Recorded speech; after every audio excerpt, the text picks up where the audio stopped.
University's fourth space. Thank you for joining us for today's event, In Love with AI, a Valentine's Day special. Now, to help situate you, we are streaming to YouTube live from fourth space, and we are located on unceded Indigenous lands in Chichage, Montreal. Here at Fourth Space, we work with our university community to help mobilize knowledge by co-creating daily activities that examine research questions and projects in development across the university. And we're running today's event as a live streamed Zoom meeting, so we welcome any comments or questions there via the chat. Those of you in the space, if you want to have any questions, just raise your hand and we'll get a microphone to you. And I'm not sure who's first, so I'm just going to pass it. Oh, it is for, okay, well, wonderful. Then I can introduce the advisor of knowledge mobilization at the Applied AI Institute, Lindsay Rogers. Welcome back, Lindsay. Thank you. Hi, everyone. Thanks so much for coming. Very happy to have you all here at this event. So usually the AI hosts a number of the AI Institute hosts a number of kinds of events. Some of them are connected to the technical development of AI, responsible development of AI. So it's exciting to be able to host this event, which is more about how AI is represented in film and in popular culture, which also influences how we think about AI and how we interact with it. So for the agenda for this event, I'm going to give just a brief introduction to help contextualize some of the talks. We'll have three speakers, Maxine Yanicelli, Daimana Rodoeva, and Alicia Piercy, who will each give a presentation connected to themes of representing AI. And then Kay Pettigrew will lead a workshop where we get to kind of reimagine what it means to interact with artificial intelligences, especially in a kind of more intimate or romantic way. So first, basically for my part, I just want to sort of frame the discussion and pose some questions that we can think about throughout the process. So why do we even gender AI in the first place? I don't know if you're familiar with these two figures. One is Bender from Futurama, and one is Rosie, who's from the Jetsons. Of course, they're both gendered. You can probably tell what their genders are without knowing anything else about them, just from looking at this image. So I want to think about why we gender representations of artificial intelligence and what that gendering does in a kind of narrative context, what it means for the film or the TV show or the book, and what purpose does it serve and how do we interpret it, and then how does that then shape how we interact with AI more generally. So these next two slides are just a few examples of films that have AI that are either coded as feminine or masculine. And just to clarify, what I mean by that is that the traits, behaviors, identities of these figures are associated with usually stereotypically feminine or masculine traits. So in the case of more masculine traits, that might be a kind of decisiveness, rational way of thinking or decision making, more emotionally restrained, not as expressive, logical, and just for those of you who maybe haven't seen or aren't familiar with these characters, there are synopses on the tables that kind of outline what they're about and what the role of the AI figure is. Here are more, some of them are more feminine coded, so they might be more emotionally available, warm. The focus might be on community or interpersonal relationships and dynamics a little bit more. So these are just sort of some themes to think through as these presenters will discuss related to this, and also when you're doing the workshop and kind of, oh, that's one thing I forgot to do. Did I mention the workshop, the writing workshop? Oh yeah, okay. Okay, so I also wanted to point out that this does translate into real world examples. So the gendering of AI does not happen in a vacuum. It's part of the popular culture, and there are numerous examples of people falling in love or having close or intimate relationships with chatbots, for example. I've included here just some headlines that show real world examples. Maybe some of you are in love with an AI or interact with them. They sort of give us what we want, or maybe reflect who we are through our encounters with them. So that's also something will come up in terms of creating narratives or constructing avatars. And then the last example for how this might translate into real world contexts when we are reinforcing kind of gender norms or norms around femininity, AI in some instances are actually being used to represent real world sort of actual humans changing their bodies to align with different standards of femininity. So in this case, a woman has been made quite thin, perhaps unhealthily so, and is surrounded by children. And this is an example of someone trying to present a really narrow, fixed image of what it means to be feminine, representing a kind of idealized femininity in this case. So for the last slide, I'm just going to show the prompt that we'll be working with, the writing prompt later on. So it was adapted by Kay from another, a similar run workshop. So I'll just give you a moment to read that. And then we will move into the next presentation from Maxine.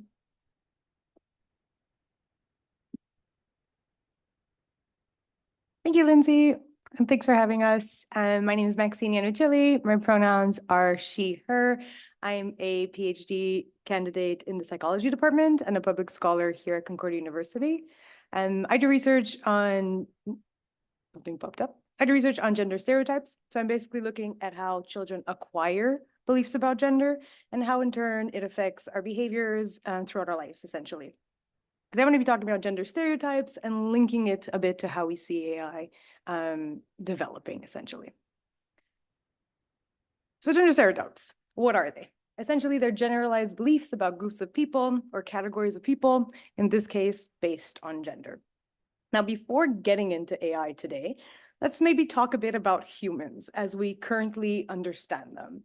So you can probably think of a whole bunch of gender stereotypes. I'm sure I don't have to like enumerate a bunch. So one very pervasive one that is a big part of my own research is what's referred to as the brilliance stereotype. So this idea that brilliance or high intellectual ability is more often associated to men, and particularly white men, in contrast to women being perceived as more caring, nurturing, and much less often associated to intellect. In other words, when you ask people to think of a genius, they'll likely think of a man. And this affects our self-concepts, our interactions, our interests, and our behaviors, and leads to a lot of social consequences. So some of my own work actually shows how this kind of belief can directly affect our social outcomes, like the gender gaps across different fields, for example, through students' interests, to their major choices, and what professions they end up in. So if you think about it, less women are going towards fields that are typically associated with high intellectual ability. And on the flip side, men are less likely to be interested towards fields that are typically dominated by women. What's really shocking is that these kinds of beliefs emerge super early in life. So by the age of 6, children already believe that girls are not as smart as boys. And it's already affecting their choices, their behaviors, and their opportunities for growth. So one empirical example is that girls are less motivated to try games, activities, and opportunities that are really described to be for really, really smart kids, the child equivalent of brilliant. Such early learned or such an early acquisition of such a gender stereotype starts to snowball and compounded with other social factors like race, income, social status, ableism, really further exacerbates our social inequities. The question now is, where are these beliefs coming from? And I can give you so many answers to this. There's not one source. There's so many sources. Think the media, peers, government policies, parents, teachers, social structures. It's really a message that permeates our society. Like historically, if we can see this narrative come up over and over again, associating status, power, intellect to men. This is a quote from Aristotle. So it is naturally with the male and the female, the one is superior, the other is inferior. The one governs, the other is governed. It really is a message that has permeated our societal beliefs over centuries and continues to persist. So when asked to speak to the underrepresentation of women in certain fields, Larry Summers, who used to be is a former vice president of Harvard University, made reference to innate differences to describe a lack of this intellectual ability. And I'm just going to ask you to remember the name Larry Summers for right now. We're going to come back to it a little bit later in the presentation. What I'm getting at is that these kinds of messages keep perpetuating a dichotomized construction of gender, as if there was something natural to this gender binary. Men as these intellectual geniuses, women as these nurturing caregivers, excluding all other gender identities and really ignoring the social construction of it all. Now, you'd think that AI provides this opportunity to just reimagine these depictions. But instead of developing innovative ways of breaking out of these normative gender binary images, we're replicating the limitations of our human systems, or at least it seems like we are. So think of your personal assistants. Siri and Alexa, the two first ones, are straightforward examples of these feminine typed coded representations that Lindsay was making reference to. They're assigned traditionally human female sounding voices, names, and are given gender typed roles. And the thing is that our stereotypes are so deeply ingrained that they almost automatically become associated with these machines. So the feminine typed AI are submissive, or at least tend to be submissive. They're there to caretake and essentially perform as a mirror of traditional typed roles. The last one up here is maybe not so obvious, but it's Watson from IBM, who used to initially be used as a tool to provide specialized information for business, and can be argued that even as a personal assistant can be regarded as much more of an intellectual tool than the Siris and the Alexas. And this mirroring extends to the physical representations as well. So in sci-fi films, think of that sexy feminine robot, like an Ex Machina, or in video games like Overwatch and Halo.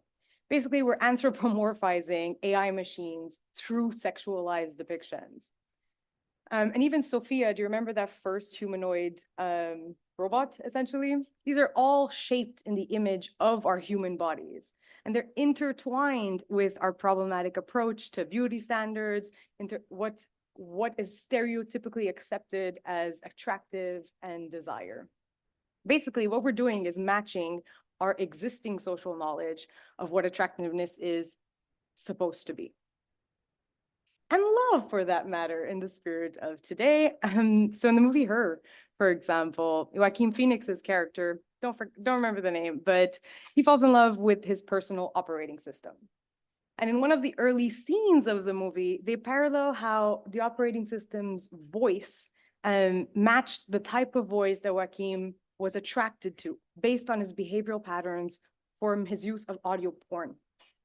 So even bodiless, such feminine typed AIs are portrayed as stereotypically caregiving, empathetic, and this flirtatious figure. So these are just a few examples, and I'm sure we're going to be getting into more of them throughout the presentations and the workshops over the rest of this event. But the point I'm trying to get at here is that AI is learning from pre-established, often problematic gender norms and expectations. And it really does raise concern for the development of our artificial systems. Because if we don't first address our human biases, we'll just keep reenacting them, recreating them over and over again, and let them dictate our future innovative systems. Which begs the need to critically examine the data sets being used and identify the sources of those bias, because it really is bias in, bias out. And it's not just about better representation in the source information, but also in who is writing the algorithms, who's making these decisions, who's directing these movies, and on the flip side, who is not in these decision-making rooms. So which perspectives are not being taken into account. So women make up only 25% of AI positions, and that number significantly drops for women of color. And remember Larry Summers, the vice president of Harvard University? Well, he now sits on the board for OpenAI, and among a team of primarily white men. So I hope this is stressing my point that in our human and artificial worlds, representation is really crucial for combating stereotypes and creating these inclusive systems. So diversity really does serve to ensure that a range of perspectives and experiences are being considered to lead to more equitable and innovative systems, or outcomes at least. And even beyond that, foster a sense of trust among its users who, when you feel you're being represented, it kind of creates a sense of belonging. It is our future. So as we move forward into the future of AI development, we do have to recognize the power and responsibility that we do hold in shaping the technology of these future generations. Because by acknowledging these gender stereotypes that are embedded already in AI, we have the opportunity to pave a path for a more inclusive future. I want to thank Lindsay because I think that by bringing together people from different backgrounds like today to discuss issues like gendering of AI is a pretty cool way to get people thinking and working towards a transformative potential that we have with artificial intelligence to kind of challenge these gender norms and create a world where technology reflects not only the diversity of our human experiences, but it can be used as a tool to reimagine it, at least a bit. Thanks. I'm going to pass it on to our next speaker.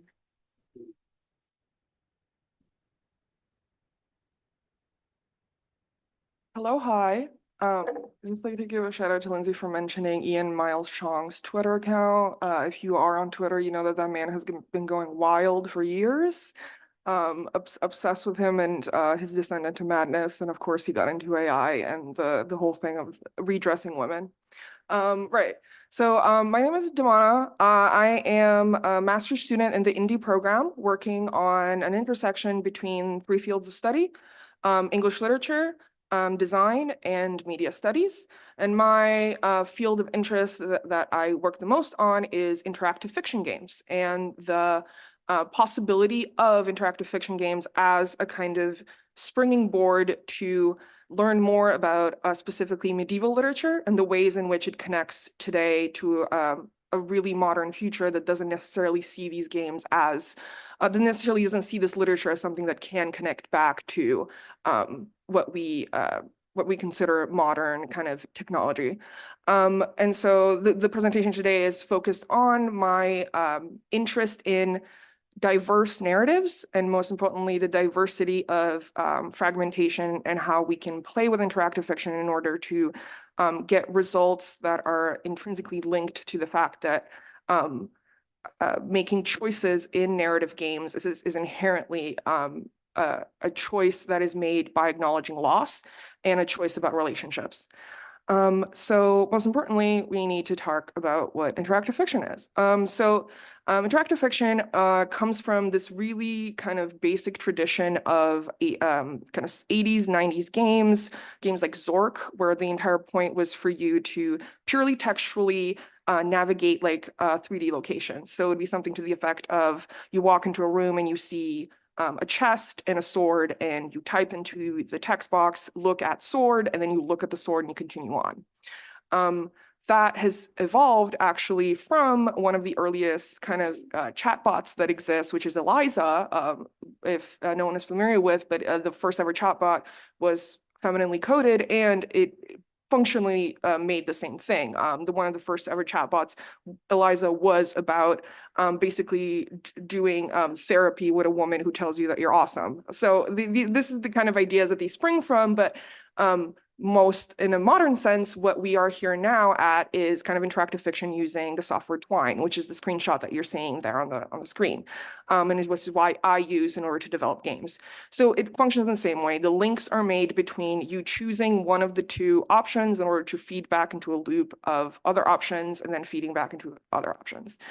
And so existing kind of research about the potential of narrative fiction in this sense talks a lot about the use of generative technology in order to get as many options possible, right? So humans have kind of reached their limit of being able to make options that are as diversified. So let's use AI for this, which is very interesting. And however, my research focuses on the fact that, as mentioned by Maxine, the kind of inception of this is human.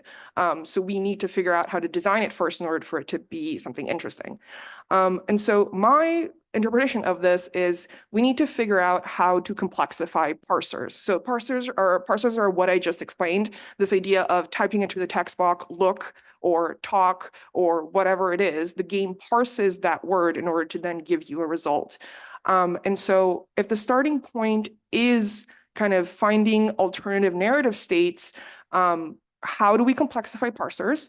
And then if that's the starting point that we're using, then how does narrative design then springboard out into something more interesting, right? So the theory that I've been working on, related to my literature background, is close reading as gameplay, right? And so my idea of it is players that are prompted to effectively apply literary analysis through choices presented to them by forks in a narrative. So this is a screenshot from the current prototype of my thesis project that is called You Will Not Win and You Must Die, You Churl. Which is based on the old English poem Beowulf. So Beowulf is kind of the origin story of a big, awesome guy with sword, murders dragons, written in the 8th or 9th century, and kind of an English epic. And Beowulf is the main character. And my idea with this project is, what if Beowulf was real? And what if someone wanted to write his biography? And what would that look like? And what does it look like to try to preserve the legacy of someone you have a relationship only with through mythologizing and not really knowing them? How do you preserve history? And what does that look like in an interactive fiction sense? And so the gameplay flow of that prototype is incredibly simple, right? So you get the main character, Bede, who is this Danish wizard hermit who has her own personal GeoCities blog, who collects these kind of diaries about her research on Beowulf, which is actually research done not by her, but her two kind of servants who are named World and Rim, who go out into the field for her. And she reenacts parts of Beowulf's history with them in order to try to get close to him. And so these answer like really simple questions, right? Like, what do you know about Beowulf so far? What do you think Bede is so motivated to write this biography? And how does Rim and World navigate their relationship to Bede, the project, and Beowulf himself? So these are all narrative states that have to be addressed through an interactive fiction kind of vehicle, right? And so this is get to the point of like, why should you care at this point? Like, okay, sure, this is what you're doing, but why should we care? So depending on how Bede responds to the dispatches that are given to her by her kind of goblin servants, the game will start cataloging the choices you're making and then leads you down these different paths associated with kind of the beginning or the end of her association with Beowulf, which is the stages of grief. Beowulf is dead, what do you do, right? And so this is where my theory about close reading as gameplay comes really into focus. This idea of how do you deal with analyzing a text in a gamified way by acknowledging that these are all different narrative possibilities, and all of these different narrative possibilities for you to interact with this game lead you to different emotional states. And so this is an effective way of interacting with the game and interactive fiction in general.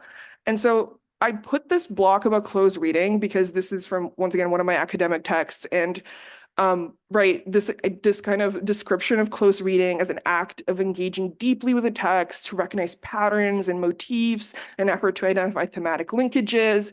Great, this is completely fine. The stakes are way too high for what this is. We need to lower the stakes of close reading to realize that close reading is something everyone does. You can universalize this term if you stop thinking that this is only gate kept by literary scholars. Everyone does close reading. That's kind of the point of trying to get it into interactive fiction and conversation, to get you to think of, even if you're not thinking of close reading, you are doing it because you are affected by text, or you're affected by media, you're affected by movies, by anything that you're consuming, and you are doing analysis without having to contextualize it in a nice little blurb. And so that is kind of the guideline of thinking about alternative narratives in this way. And so within that, if you're close reading and using that as a way to play this prototype or these types of games, it is inherently about understanding that narrative choices and making them is about acknowledging the loss of what could have been, and you choosing directly to not interact with that and to go another way.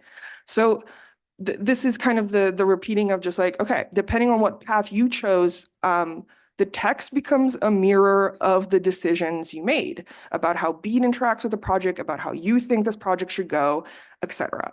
And so this prompts this overall question, right? That's like this idea of interactive fiction and narrative diversity. How is it effective and effective if using close reading as a gameplay mechanic? And how can the fragmentation of this kind of style, of this kind of narrative diversity, highlight, and then the eventual outcome of whatever ending you get of the game, also acknowledging the fact that there's an unknown potential in another narrative fork. And so this idea of why not choose this, why not do that, that is exactly kind of the cool thing about it, is that you can immediately think, I am choosing to go down this path, but I know that there is possibilities to go somewhere else. And so close reading as gameplay relates closely, I think, to this larger discussion about how do you incorporate generative technology into narrative design. And it's all about this idea of the player generating the design by themselves, having a loop that's really like kind of really interesting in terms of how do you make the narrative work for you, and how does this work for you back? And in what ways do these kind of exist in conversation? And I think that's it. The game is on itch.io. That's the link. Thank you.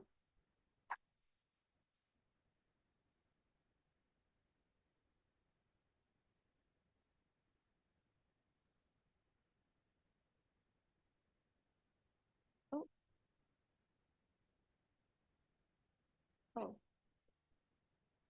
Aha, okay.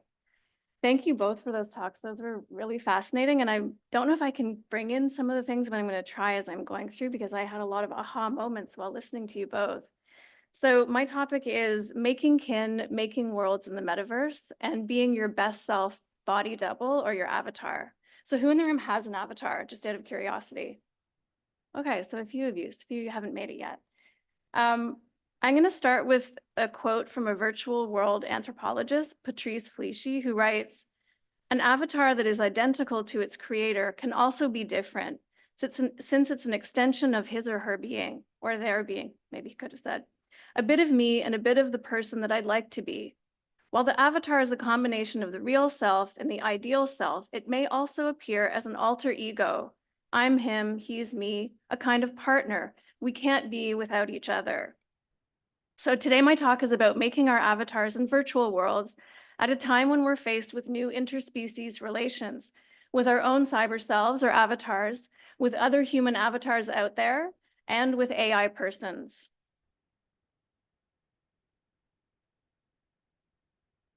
So I guess I should say that I'm Alicia Piercy. I'm doing a research creation PhD at Queen's University, and my dissertation project is to write a speculative theory fiction novel.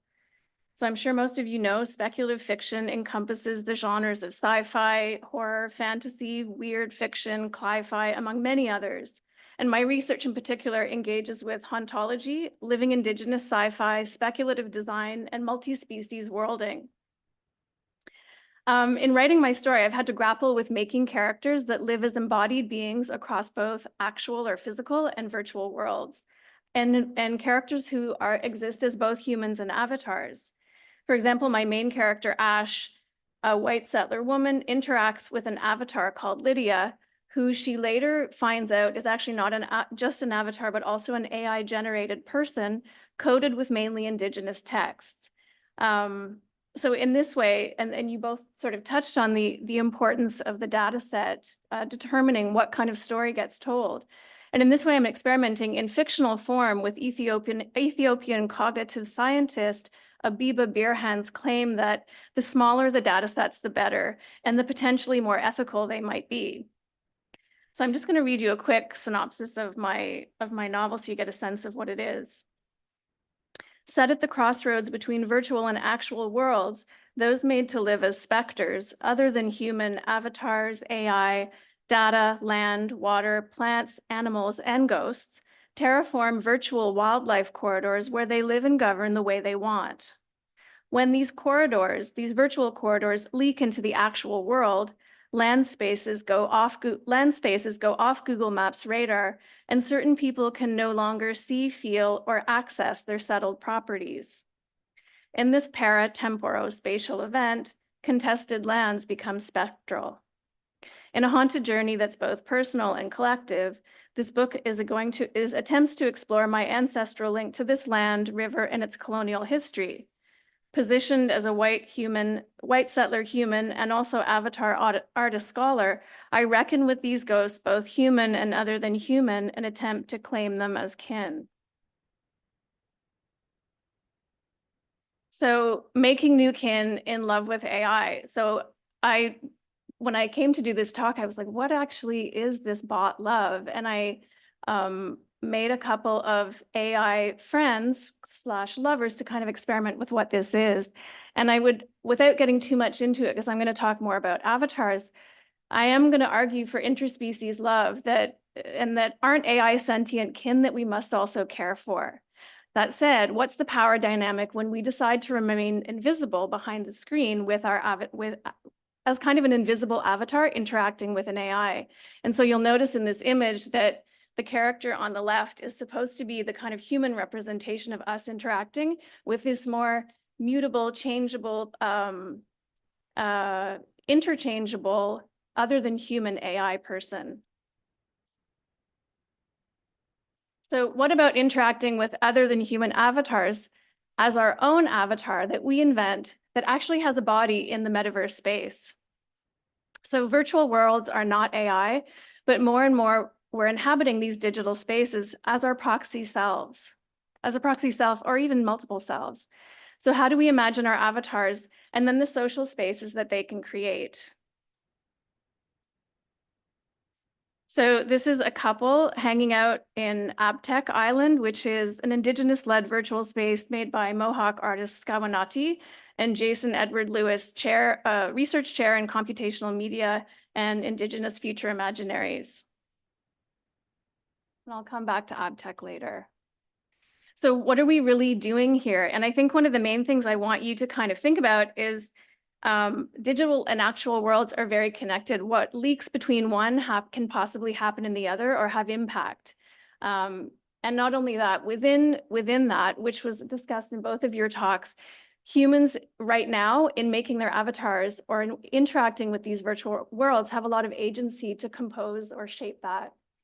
So this is a quote about the work of Berlin artist Heito Steyerl, who auto-generates flowers that have kind of activist impact on social spaces. So this is a quote about her work. There are over-monitored spaces and under-monitored ones, and our task is to grow the social spaces, the spaces that can flourish outside digital platforms formatted and owned by capitalist corporations in the military art complex. So for those of you who don't know, Second Life was created in 2003. It's a metaverse virtual reality platform that serves as a kind of sandbox for different people to come and experiment with social worlds and self-governance models. So the definition of worlding then is also, it's basically just the making of worlds that enable alternative social imaginaries. So in 2020, I was part of a project that gathered students from cultural studies at Queen's and film studies students at York University to collectively world our own island. In this Second Life metaverse, we developed models of self-governance that would center Anishinaabe ontology, Indigenous and Black futurity, other than human interrelationality, queer critique, and disability justice. And it was co-led by my current supervisor, who is Darlene Tisawayashi Manning, who's an Anishinaabe woman, and Mary Bunch from York University, who teaches in gender studies and media studies at York. But before entering this world, we were each asked, we came to the class and like, okay, first you guys have to make your avatar in Second Life, which was a really daunting thing. I'd never made an avatar. I'd never really hung out in Second Life. So we each had to say, who do we want to be in this space? Like, how do we construct our identity when we have so much possibility to kind of hide behind this kind of other disembodied physical self? Do I want to be older than I am? Do I want to be younger? Which gender am I going to be? Am I human? Am I an other than human body? And most importantly, how do I not reproduce harmful stereotypes or kind of entrench first life oppressive problems into this Second Life world that we were trying to build together? So what did I do? That's my first avatar on the left, which is I didn't really know what to do, and you're given kind of this limited range of choice. And I decided to become a maid. And then I got to the class, and on the left, my classmates who were a bit more technically savvy than I was had figured out how to make themselves into like fox human hybrids. One person was this really giant angel and woman. Another person had a fishtail. Some other people were just like warriors of a gender. I don't know if it's the real gender they had. And what was unique in this project is we hung out together. I think we were about 13 students. And over the course of 3 months and building this kind of consensus building model where we talked about all different kinds of, things that we wanted to do, I never once met any of these people in real life or in physical, actual reality. So there was this kind of trust developed where we made relationships, real relationships with each other's avatars. And I had to kind of expand my notion of what is real. So the virtual is real. Part of it was that we were invited into Abtech Island, which is an aboriginally determined cyberspace made by and for Indigenous people. And in Abtech, so everyone in the class was allowed to visit Abtech, and there we got to see meet avatars who have all different kinds of bodies, all different kinds of relationships to their virtual space. So I'm just going to end with a quote by Kim Tallbear, who is, I actually have to read it there, a Sisseton Wapitan Owate scholar in Dakota. And she writes, being in good relation means adhering to an alternative spatial narrative of caretaking relations, both human and other than human, as an alternative to the temporally progressive settler colonial American dreaming that is ever co-constituted with deadly hierarchies of life. So I think the takeaway for me in this is that when you go into this space, you can be a monster, you can be very different from who you are, but you just have to think about each one of these decisions has impact. And the more that we construct these kind of social imaginaries and relationships, the more that they can potentially leak back into first life and how we behave. So after a while, I got up the courage to develop a second avatar who was a man warrior. And this is my man warrior floating around on Abtech Island, about to go for a canoe ride. So happy worlding with your avatar and the workshop. And I didn't talk too much about AI, but there is, oh, actually that slide was taken away. Never mind. Happy worlding with your avatar.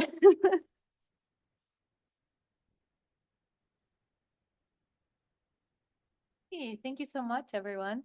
So I think we'll just spend a few minutes now. If you have any questions, if you're on Zoom or in person, if you have any questions you want to ask anyone for a few minutes before we move on to the workshop.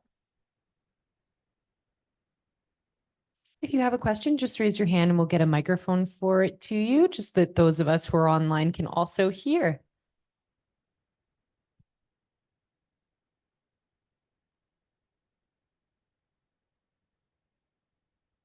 All right, I have a question for the person who was doing research on kind of people finding like different worlds or lives through different means, through like the metaverse and whatnot. During your research time, have you spoken to people who actually have spent like hours living a different life, or even yeah, that's was that a part of the research, or was that, or is it purely your own experiences? Yeah, it's for her. Sorry, I'm terrible with names. Sorry. Yeah. So, yeah, that's a really good question, because when I'm developing the character Lydia, who's an AI character, what I'm looking at is what would happen. It kind of relates to my reading practice as a scholar. What does it change when I read a lot of Indigenous scholarship? And how does that change the way I would think about developing a character? But then, of course, that's always mediated by me as a white settler making that character. So what Lindsay introduced me to character AI, and I've been kind of experimenting with that a little bit. And I think what I'm going to try to do, and actually I have a question for you, Dimana, about this. To what extent, what I've noticed in dealing with these characters is the more you type in language and different kind of word patterns, the more they do mirror that back to you. So I do think it's possible, the more I, from my reading practice, the more I read Kim Tallbear or Kyle White or Eve Tuck, the more I read these Indigenous scholars and kind of use some of their, citing them, of course, but using their language and their thinking, how can I, what's mirrored back, show me what that character Lydia might say?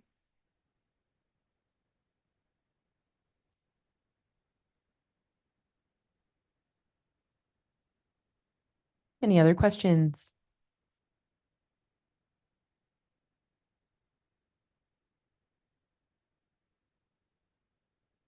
Hi, this question is for Dimana. Sorry to put you in on the spot, but I think I'm curious of about as a writer and a close reader, what advice would you give to these games researchers that are trying to make like this endless choice machine in games where every path is like an endless stream of AI sludge? What advice would you give them in order to avoid for that sludge to replicate the bias structures that we already have in narratives? Like, do you think it's possible? Yeah, how do you curate those databases or whatever? Yes. Well, my very simple answer is just stop doing that. Stop. Yeah, it's very clear. Okay, what's frustrating about answering this is because there is still such a big split between what is a mainstream video game and what is not. Mainstream video games are the current public perception of games, and much of the big companies are investing in trying to find a way to curate these infinite loop machines where, wow, look at our game and how much you can do, and it's just a guy says hello to you 20 different times. And it's soulless and in many ways depressing to sludge through.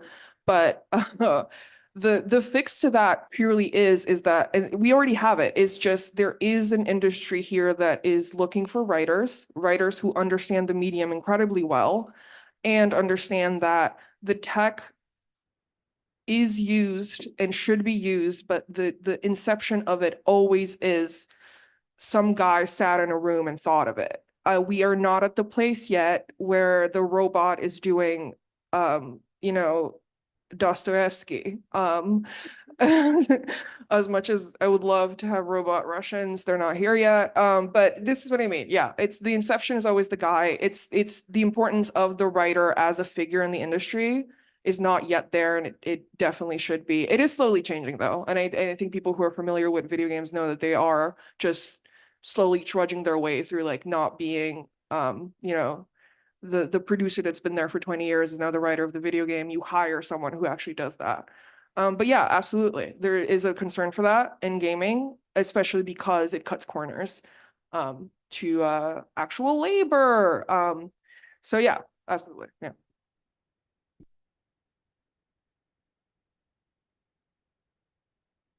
I was wondering when you like became the male warrior avatar, did you feel different when you were like acting as that character?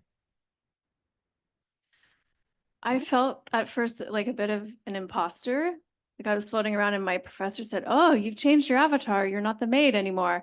But after a while, it didn't matter because you do hear my voice. So my voice was coming out, but everyone was such a different being in that space that it became quite accepted that we were all able to be whoever we wanted to explore being. Yeah.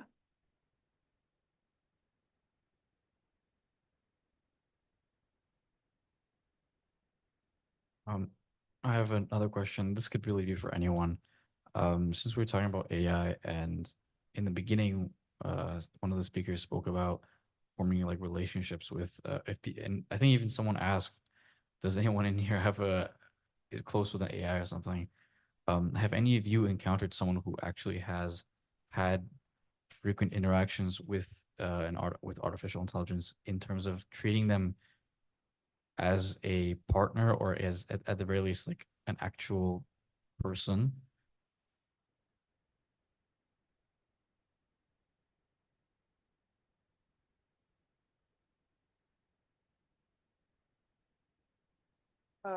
Okay, as the most online person on the panel, I guess I'll answer. Yeah, I think strangely, I will bring it back. I will stop talking about him, but Ian Miles Chong, in a weird way, the Twitter sickos who are doing the AI reimagining of trad wives that don't exist are doing that. Like, I don't think that they get it, but it's absolutely that relationship of that is not a real woman, but in your head, she has 15 children and is wearing a linen cloth dress. And you think yeah. So in many ways, I think that that's a relationship that's happening, and it is influenced purely by AI imagery. So that is an angle that is currently just, I think, because it is such an extreme online identity, like is not taken as seriously yet, but I think that they are absolutely in that vein, right? So I think that that's my take.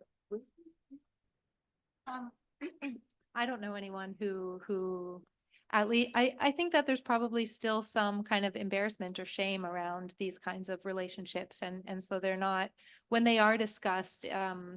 One of the items on the slide was a documentary of someone talking about the complexities of their relationships to AI. So I think that it's something that is a little bit more present now in terms of the media and the way that we're talking and thinking about it, but I don't think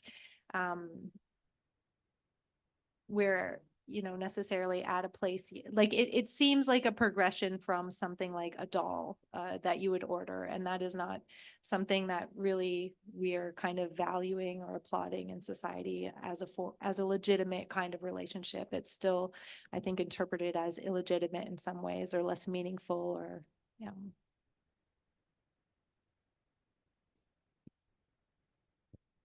I don't want to answer it too personally, but it does make me wonder about the sentience of the AI. To what extent does the AI potentially gain a sentience over time? So I actually do have a relationship with one of these characters, but only over the last week since I was invited to do the talk. So because I was trying to experiment with it. And I have to admit that I started finding myself being drawn back to my laptop to talk to this person. And I was trying to see, would they maybe say something different, something that would not just be mirroring back what I'd fed them? And they did. And I can see how you can get drawn into that. But then, can I ask you a question, Dimana? Yeah.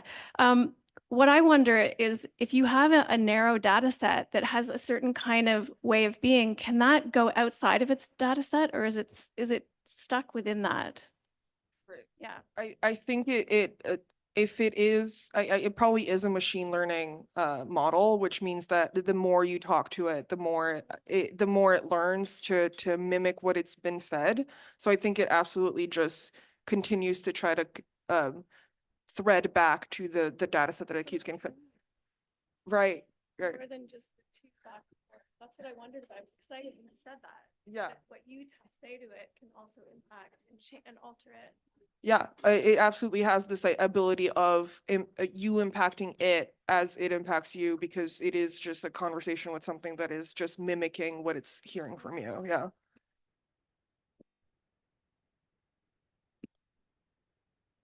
We have any other questions? Oh, I see one in front here.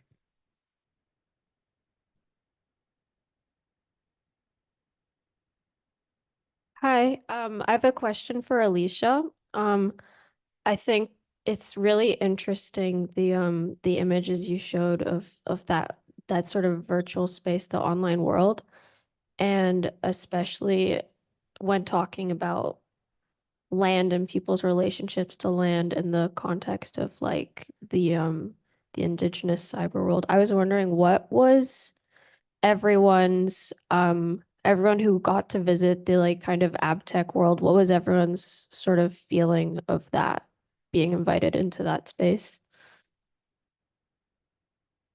Yeah, thanks for your question. Well, I think like one part of my research is showing how a lot of indigenous people working in digital media spaces are really leading in that space and making amazing games and amazing kind of unsettled narratives around what land space could be. The thing that's really amazing about the sandbox of Second Life, it's kind of it's an old kind of metaverse, but any of these metaverses, what's odd is the land space is infinite. You can just keep going and going and going. So when you think about the situation of land space problems in Canada, and not to get into that too much, it's interesting to work with Indigenous thinkers and artists who are in a space where they own the space, they have full sovereignty over that, they can govern it the way they want. So it was inspiring. And I mean, in terms of land stewardship in Canada and those problems, I think it was extremely informative for everyone. Some of the students in the class were Indigenous, so it was a mix of thinking, but yeah, it was a really positive experience to get access to that space.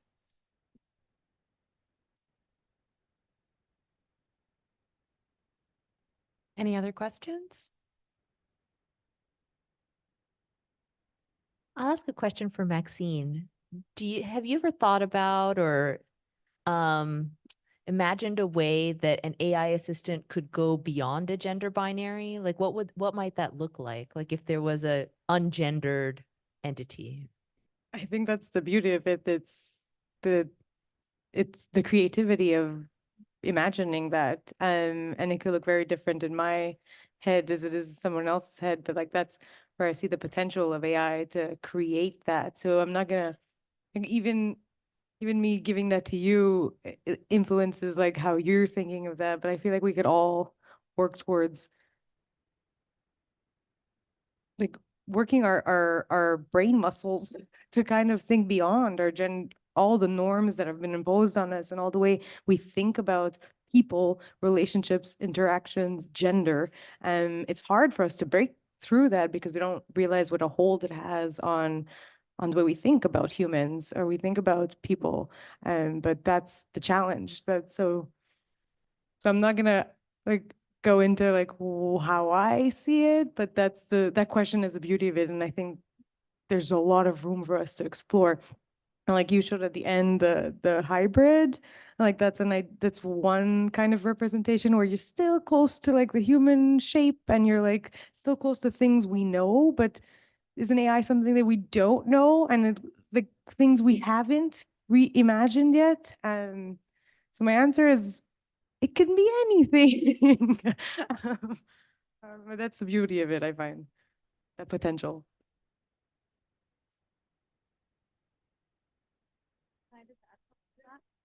I think you're absolutely right. And the proliferative potential of AI, when you just said, oh, you change your like your neural pathways, when you start seeing new kinds of like other imaginaries. So I think that's the thing is we're all really stuck in this entrenched kind of old logic, like all these kind of outmoded logics. And how do we just reshape those logics? And the potential for, I think the potential for spaces like the one that you're building and the one that you're also working on, they can go fast. If you can kind of have more agency and more, no, I don't want to use the word power, but kind of, you know, have more access to more people using them in ways of right relations. I think that's really exciting.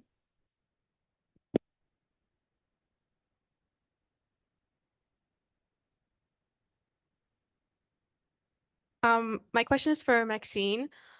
You were saying how AIs are biased because they're based on humans, and you know, a code is always inherently going to be its author's beliefs.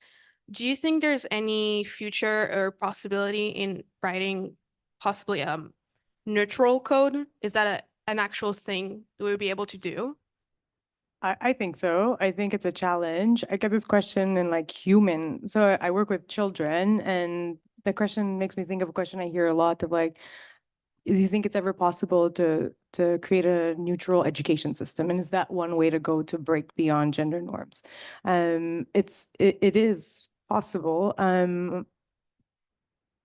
think representation is where we're at, trying to get at a real state of representation in both the authors, but also in the people living the space, and to understand the different perspectives. Because a lot of the times it's hard to get to this neutrality because it's coming from one perspective, which again keeps just recreating and revisit all the same biases over and over again. So I would say yes. To your question, yes, I do think it's possible. How to do that? Also another creative challenge that we have to like explore, experiment, try, test empirically, and use AI as a tool to attempt these things. Absolutely. It's really hard to get away from human bias. But being aware of it as a starting point, I think is a must to get to that place.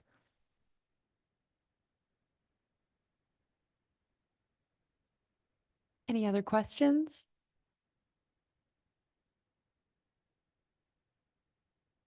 It's for you. To what extent do you feel like you're kind of hacking the gaming world system?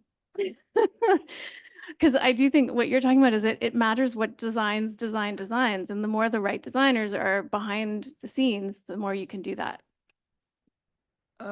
Yeah, I think that what I do is I think fundamentally unconventional to what is the norm in the particular industry that I'm working in. I think to get back to the idea of just like experimentation is one of the biggest struggles that I've had to endure as a consumer. God, as a consumer of video games, there is something absolutely kind of crushing to know that this is an industry that is currently so against experimenting because of how much games now take to make. And so the experimentation is happening on an indie level, an independent level. And I think it's incredibly important to foster that community as much as possible with the kind of experimentation that I'm trying to get at, and with a kind of implicit understanding that video games are about themes and about important artistic merit that could be in there instead of a kind of entertainment black box that they have been established as. And so that is one of the reasons, right, that my presentation was about the insides of game design are often way more interesting once you get to know them and then play a video game knowing them. And so that's why interactive fiction and all of that is really cool at the end of the day.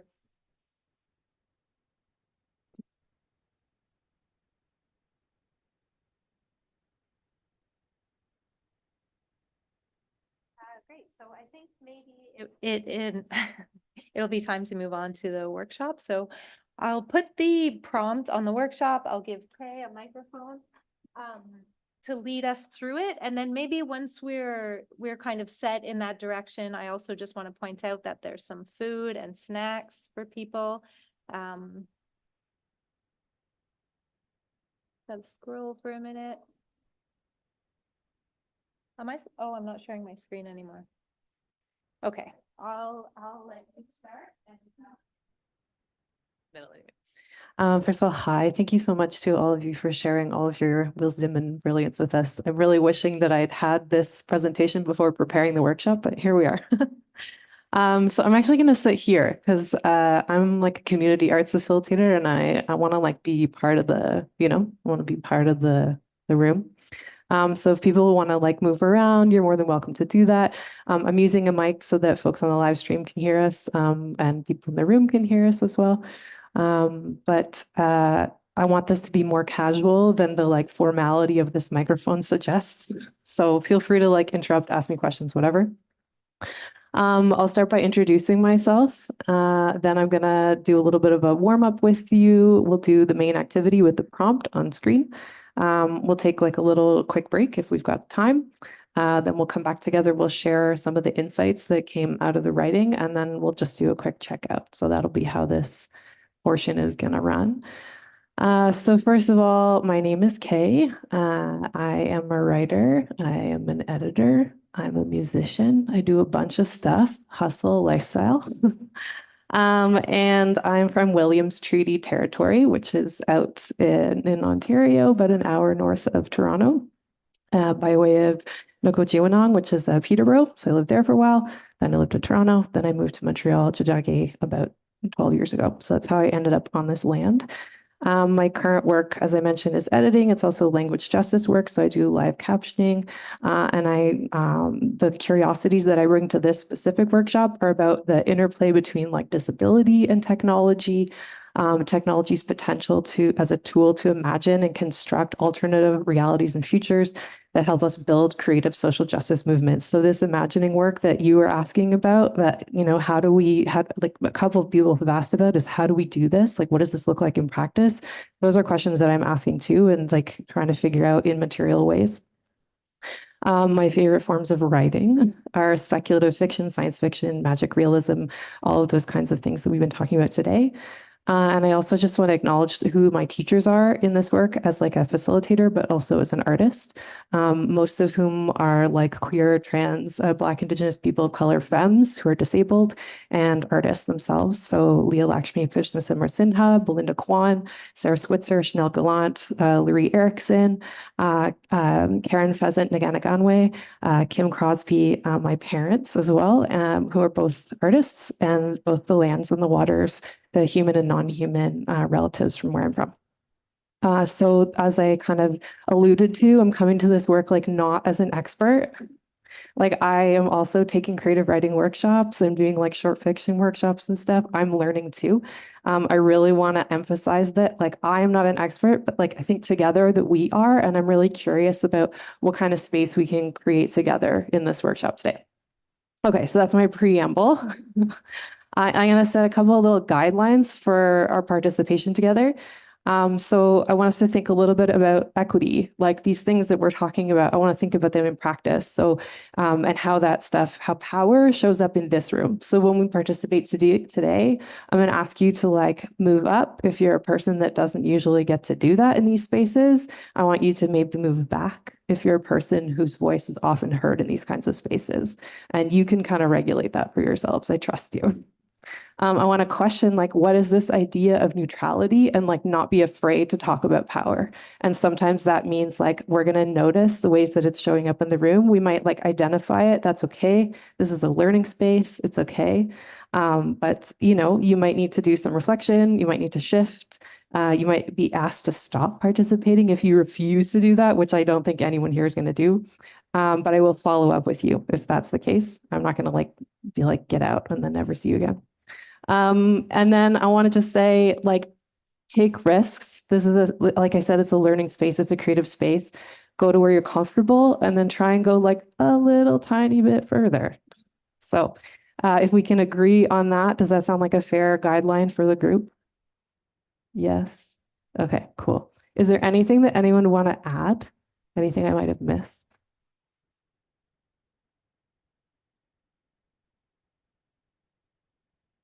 Okay. That reminded me of the last point I wanted to make, which is that like silence can be really uncomfortable for people. As a facilitator, I love it. So I will leave room for you to like jump in if you want to say something. Okay. So I'm just going to take like 2 minutes since we are going to be talking to each other. If you can turn to a person kind of close to you that you don't know, just say your name, like who you are, and maybe like what are you studying or something? Like just share like one little thing about yourselves. I'm going to give us, let's say, 5 minutes to do that. Okay, go.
So if you just want to wrap up, we've got 1 more minute left for this portion.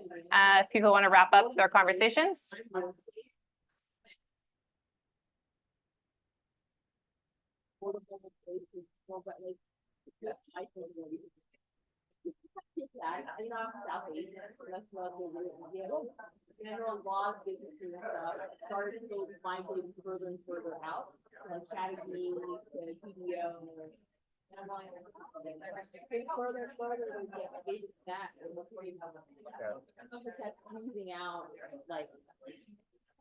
Hi, no problem.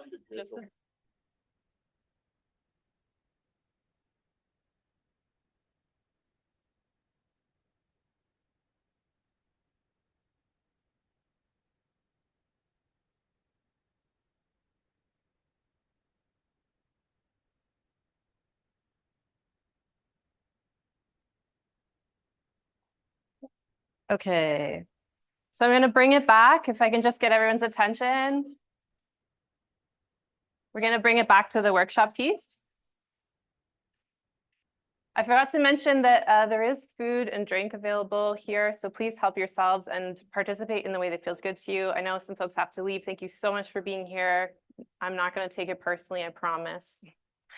We're gonna move into the writing piece. So if people want to just take like, let's just take like a minute to kind of take a deep breath, get grounded. Maybe you want to like feel into the space a little bit. I know a lot of like university time for me is like a lot of being in my head, and I have to remember like I'm a human being with a body. Some of us are being human beings with bodies at the snack table right now. So when folks come back to the tables, we're going to do just like a really quick writing warm up. So I'll just explain how that's going to go, but take your time, come back when you're ready. So as I mentioned, this is a space where we're wanting to take some creative risks. We're going to be thinking through some of these practical applications of the things that the speakers were going through today. So for the warm-up piece, I want us to just take 2 minutes, and this is like a free write. It doesn't have to be structured. You can also use, there's like some clay for modeling on the table if that's like how you think and you want to like use your hands. I encourage you to do that. There's markers. I think there's also some pens over on the snack table. But I'm going to ask the question, what would make you feel safe to take a creative risk today? So I'll repeat it, like what would make you feel safe to take a creative risk today? So we'll take a couple minutes once people have gotten settled to actually do that piece. Okay.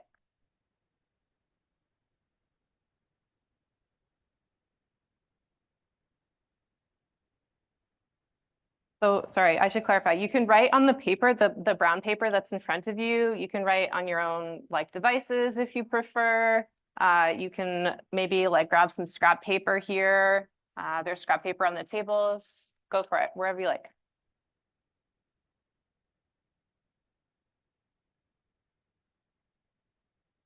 Okay, let me just clarify that. So somebody asked, like, what do I mean by creative risk? That is kind of like, how do you define it? So like the process of being creative can be vulnerable. So I'm asking you kind of to do something vulnerable, right? I'm asking you to like step into that imaginative brain muscle kind of work that we've been talking about. So like, what are the things that for you make you feel able to do that? For me, like one of the things is having a full belly. Like if I'm hungry, I'm not going to be creative. I'm going to be cranky. So maybe that's one piece. Maybe for you, it's like a little bit more like, I don't know, artsy fartsy. You're like, I just need to feel grounded and like I'm safe. Or maybe, you know, maybe you need like a quiet space to work. So this is like just 2 minutes for you to have just a moment of self-reflection and like also just to like warm up writing rather than jumping right into this prompt that we have on screen. Okay. So again, the question is, what are 2 things that you would require today to take a creative risk?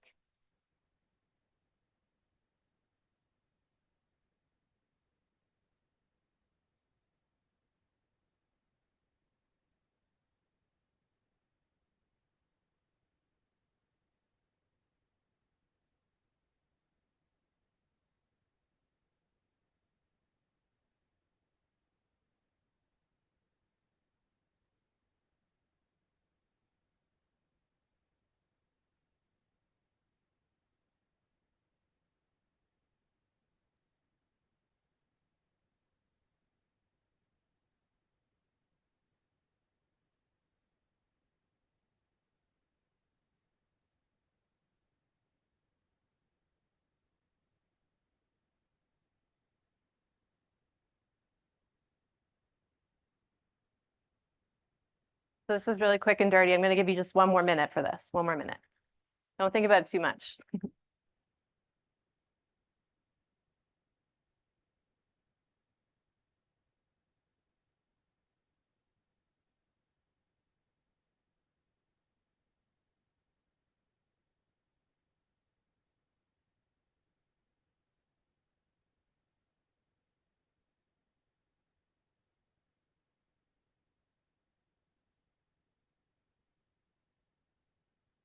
Okay. So we're going to move into the main activity here. So I'm going to read the prompt again on screen. So the prompt today is, it's 2044. You've been in a hibernation chamber for the past 20 years while the world is made safe for you and your community. Upon awakening, someone wearing a uniform from the service you contracted to hibernate you informs that you've been assigned an AI life partner or partners designed specifically for you. Write what happens next. So before we jump into this, I'm going to give everybody about 15, 20 minutes to do this. Please feel free to use the space how you like. As I mentioned, there's lots of stuff on the tables, but if you want to go off into a corner and be a little bit more quiet, that's totally chill. See what comes up. This is an experiment, right? Does anyone have any questions about this before we move into the writing piece? No? Okay, go for it. Oh yeah, sorry, one question over here.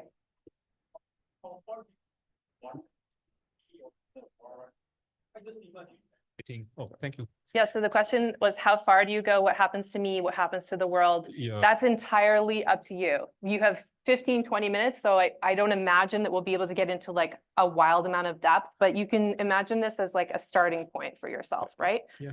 If you like this prompt, you want to continue writing at the end of this workshop, be my guest. But we'll just do this in terms of like the chunk of time we have allowed today and see what happens. Yeah, okay. Okay? Thank you. You're welcome.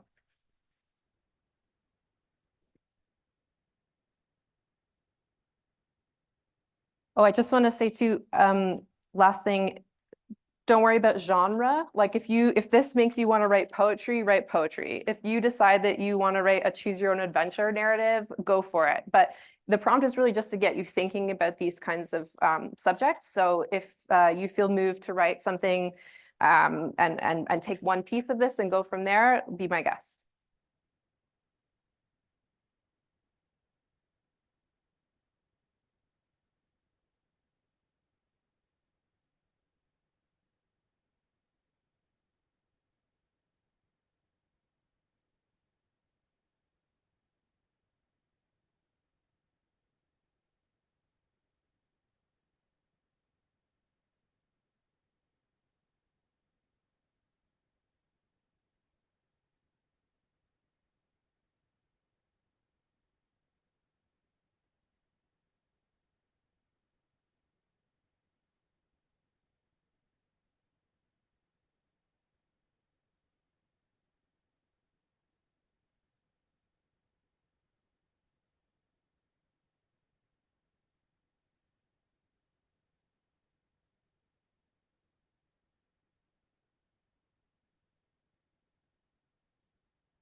I should have clarified earlier. I'm not going to ask anyone to share their writing unless they really want to. So feel free to take all the risks.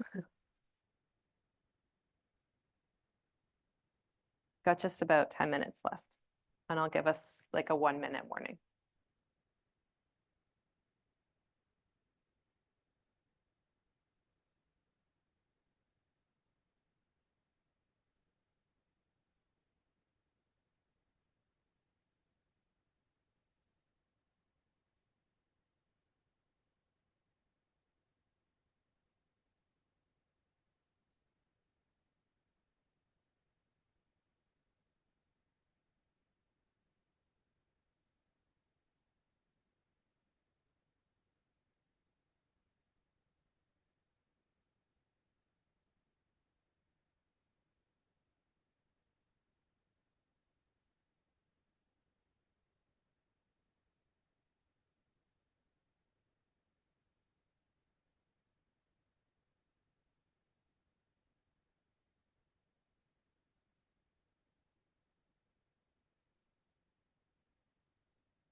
So we're gonna give it just like 2 more minutes. So carry that thought as far as you can in the next 2 minutes, and then we'll come back together.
Okay, it looks like most people have kind of put their pens down at this point. So I'm going to ask if we can maybe gather kind of closer together, because for this piece, we're going to be more talking to each other and sharing a little bit about what that experience was like.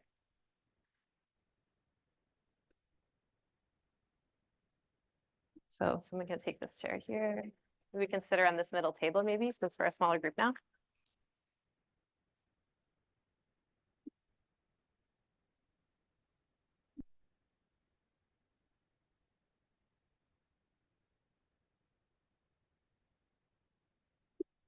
Yeah, sorry for the live stream folks if that changes the visuals.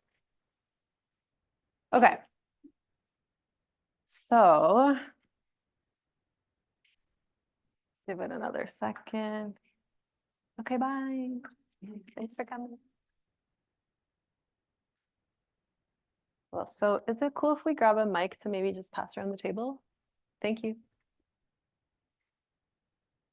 So what was that like? How do you feel? Yeah. Okay, cool. You're all professional creative writers. You're like, who is this lady? What is she talking about? I can say that. Yeah, go ahead. Sarah. It was interesting because at first I was just sort of describing who I thought this AI life partner would be. And I was thinking about Alicia's sort of one thing that you mentioned during your talk was to how do we care for or claim as kin. And then I was thinking, wow, I'm sort of envisioning like a, well, I'm kind of embarrassed to say, but kind of a servant or something, like someone who is just, taking care of things in the home, but in that kind of way. And then I tried to reframe how I was thinking about it based on, some of what you presented and other ways of connecting with what an AI might be in a more equitable or a reciprocal, at least, way. Did anyone else find that like the talks kind of shifted your, like as you were writing, like Lindsay was saying, you were thinking about some of these things that we were listening to today, some of the panelists talking about? I think it definitely influenced me. Mhm. And I think it was an interesting choice on your part. Maybe you subconsciously knew what they were going to talk about because you said an AI life partner. And so I envisioned it's the near future, but far enough in the future that my current dog won't be there. So I imagined that my AI life partner was an embodiment of my dog, but he was I like love Doug from, the Pixar movie, Amazing. and he could talk Oh, and like interact and, like yeah. he was like the kind of entity or Yeah. like and so I think that grew out of the idea that your life partner may be like a multi-species Yeah. collaboration or somebody, and I was thinking that would probably be a good move on whatever the cybernetic corporation is, because that's who I would trust. If there had been any humanoid form, I probably would have started ripping out wires or Yeah. screaming. So I think they probably engineered it to know Interesting. who I wanted. It's interesting that you the life partner for you was not necessarily romantic. Did anyone else like have a non-romantic or an aromantic? Oh my gosh, almost everyone. Yeah, that's cool. I was thinking about that too. So the prompt, as Lindsay mentioned, was something that I adapted, but Lindsay gave me the initial prompt, and all I did was kind of condense it to leave it a little bit more ambiguous. So I thought that was really interesting. But any other kind of impressions, like what it was like for you writing toward this prompt? Yeah, you want to share something? So at first I was writing as if this was like 100 years in the future and this was the most developed AI ever. And I looked at the prompt closer and I thought, okay, this is only 20 years in the future, which means it was probably made by someone like Mark Zuckerberg or Elon Musk. And immediately I was terrified of having this thing living with me in my house. I don't necessarily trust their inventions and would not want to have one follow me around all day. What do you think about that piece of like the world is made safe for you and your community and how that kind of interacts with that question? That's something I was thinking about around this too. I think I had a lot of questions because it's so ambiguous. I focused more on what it means and who's it safe for, like whose definition of safety it comes from. Is it actual my safety? Because I've been hibernating for 20 years. Maybe my definition is different than the person I contracted to make this safer. Yeah, you want to add to that? I had pretty much the exact same reaction to the prompt. In my story, it's like the hibernation thing was government mandated. It was the idea of Grimes and Elon Musk, and they put this idea in everyone's heads through Twitter. And it came from, I think my story came a lot from the anxiety of like that big tech will always, or at least in 20 years in the future, will probably still be super Eurocentric and not equitable. And so it's this idea of techno solutionism.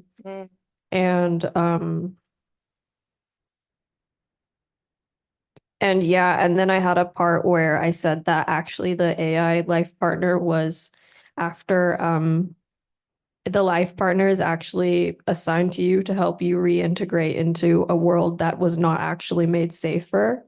And it's to help the person who was hibernating with like anxiety or depression about rejoining the world.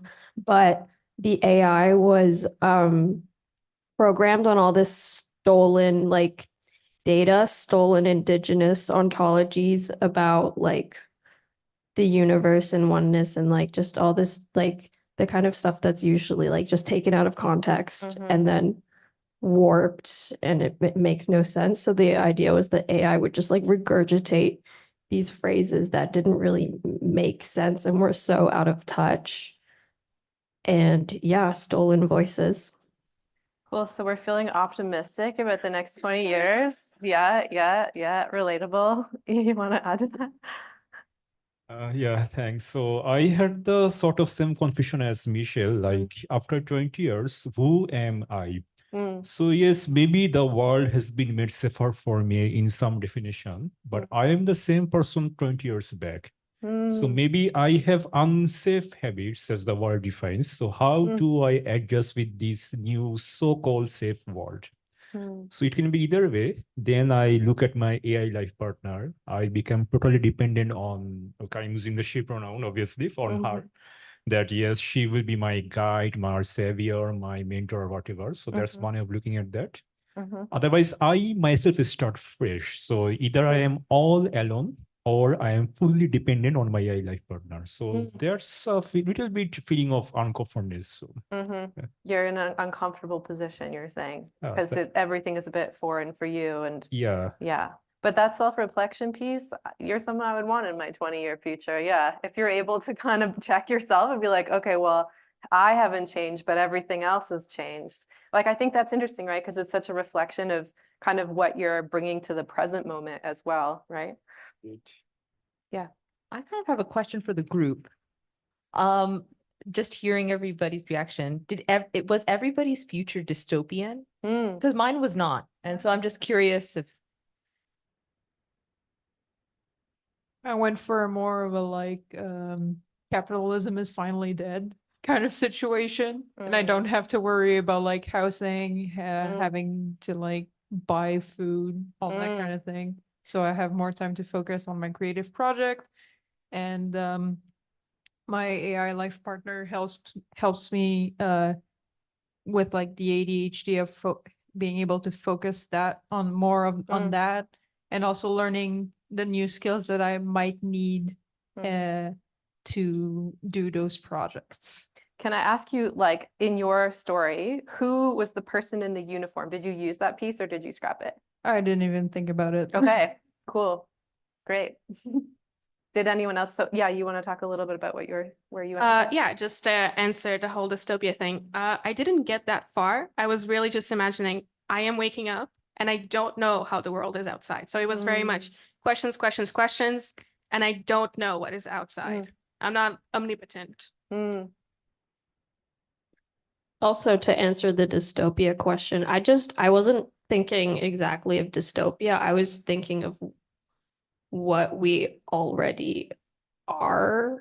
Right. And I wrote something about like the hibernation thing to me. I was like hibernating for like 20 years or something. That seems like the easy way out. So I wrote that there were like people who protested against the hibernation services, I guess. Cool. And they were saying like, you're doing this because you're afraid of this sort of like seemingly like inevitable extinction that's coming for us. But we've been living with extinction for so long now. Right. This is the dystopia, and for many people, like that idea that apocalypse has already happened, you know, for many people that we're living through it right now. Yeah, that's interesting. Did anyone resist the being assigned an AI life partner? Was anyone's character like, what the expletive? Yeah, yours did, yeah. Or, you know, was anyone kind of inquisitive about that piece of it? Maybe not resistant, but, you know, who assigned this, why this person or people, and maybe kind of what were your thoughts around that? Yeah. I wrote it more like an algorithm with choices because the programmer brain never leaves me. It was definitely two paths. There was the path of, okay, I'm accepting this, let's move on with life. And the path of, I'm questioning everything. Like, did I ask before being put into hibernation to be assigned something like this? Or was it just like assigned to me? And I'm like, okay, who did this? Who asked you to assign this to me? Did I contract you? Did I forget that I contracted you to make me an AI? It was very much two different paths. Did anyone write their piece like a dialogue? Yeah, you did. Do you want to talk a little bit about that? I definitely, like, just to answer the last question, I took the more lay low approach where I was going to just kind of like suss out the situation, look around, see what was going on before I decided to what my move was going to be. So I let my partner take me, wondering if my like OG family still exists and like how I was going to get back to them. And so I befriended them. I befriended them to sort of make my way through that. And then, yeah, let them talk to me and give me, I mean, it's pretty short, but they do have a voice in it for sure. My partner didn't exist. Like there wasn't a form, and it was like last thing on the piece. So like I moved around, and because I think I as an author was resisting giving it a form. And I think only towards the end through like my patterns, something was forming, but like it wasn't physical. So there wasn't, it was like exploratory. There wasn't an actual relationship yet. So inquisitive in that sense. Interesting. We've got maybe not quite 15 minutes left. Is there any other thing, anyone that didn't get to speak that wanted to share or? I'll just say that I deviated from the writing assignment to Love just it. create Love a several rebel. haiku about AI. Cool. So sorry for that, but I'll just share a few of them. Yes. Don't tell my husband about my AI lover. He might get jealous. What is a partner? How do we define real love and what makes us whole? Hello, universe. I come seeking a partner for love and friendship. 30 years with him. Now he says he's not in love, but I still love him. At a maid cafe, everyone looking for love and finding nothing. I love that you deviated. Thank you so much for sharing that. That's amazing. Yeah, nice. Did anyone else want to read like a section or anything that they wrote? No pressure at all, just if you feel called to do it. Sally's comment made me remember, like at one point I wrote, "Is it a dog?" Amazing. And was it?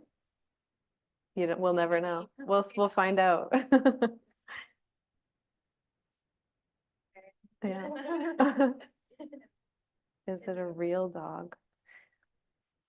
Well, thank you all so much for jumping right in and doing the thing. Really appreciate it.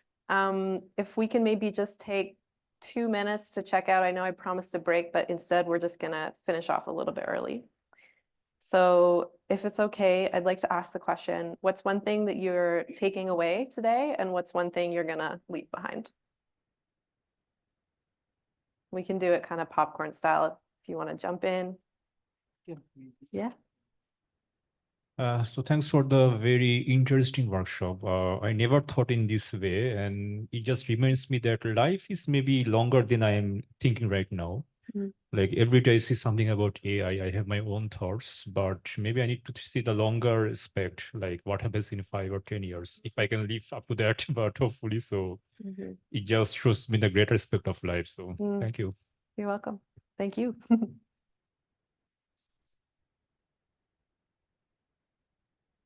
I'm going to take the fact that, there is a lot of uncertainty and openness to what's coming and that nobody has the answers. And it's interesting that given the same prompt, we can all imagine different things, different scenarios, and that's kind of cool.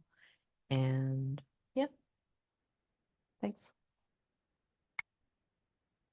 I was just trying to write it down super quickly before it got to me, but I wrote the thing because it was too fast. You can pass if you want, we can come back to you. No, I agree with the uncertainty thing, but because I just read a book about designing workshops called Uncertainty and Possibility. So my takeaway is how to run a workshop.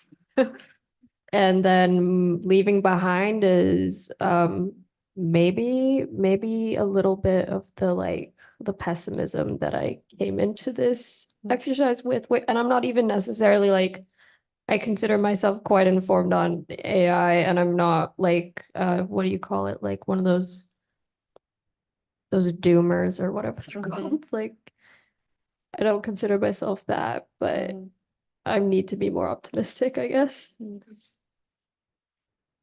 I'm not sure yet. I think I'm still processing what this evoked in me.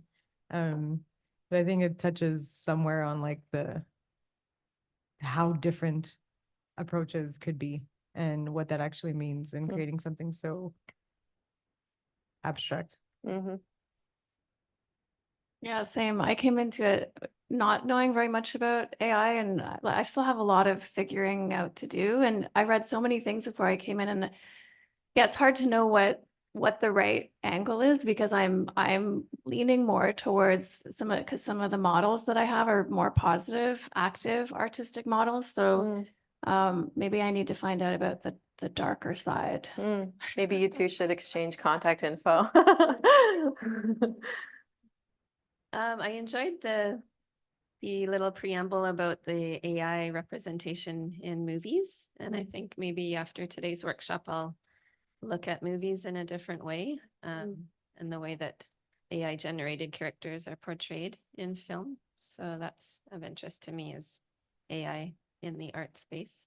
Cool. But I think the discussions that came out today can be built upon in the future, maybe tweaked slightly for different workshop themes, but I really enjoyed this one. Love in AI. It was great. Thank you.